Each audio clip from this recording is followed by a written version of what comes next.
this goes back to growing up on a farm. It can be dangerous. So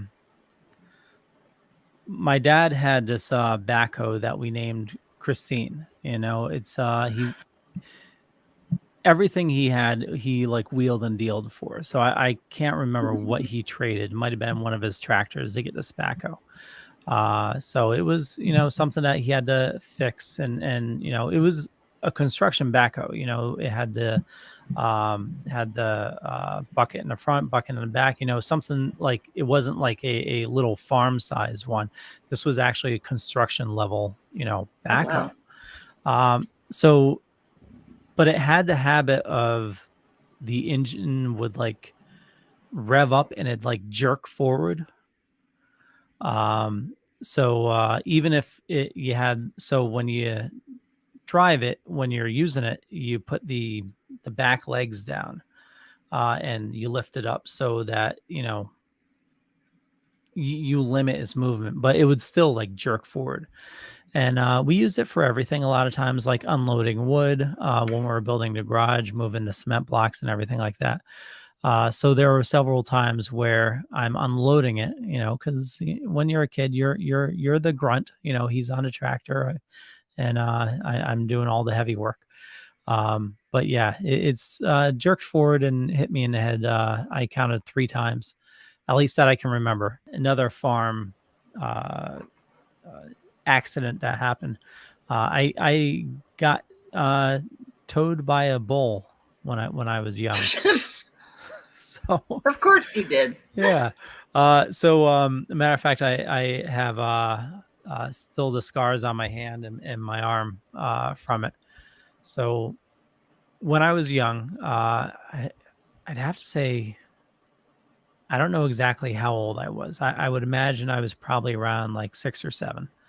But we had cows and we had one bull, and the bull did not like anybody, touching the cows.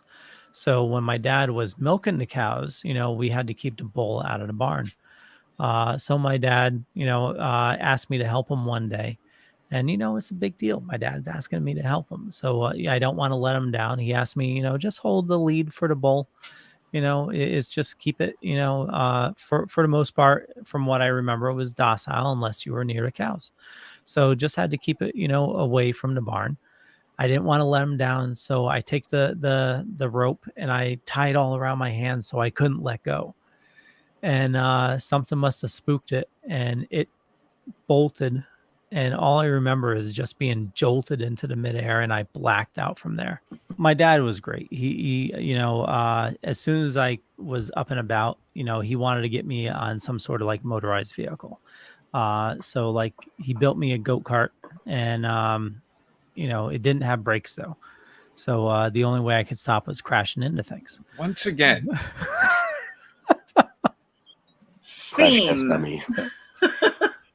I was a big kid, and some of my friends had motorcycles, and again, growing up poor, my dad was a wheeler and dealer, so he was able to trade somebody something for a Honda. I forgot the number, but it was actually a road bike. So like, for my first motorcycle, he gave me an actual road bike, and I think I was like 12 at the time.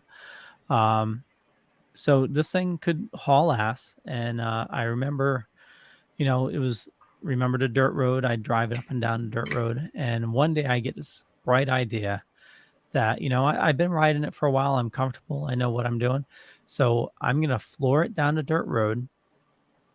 I'm going to get up on the seat and stand on the seat, and I'm going to go around the bend.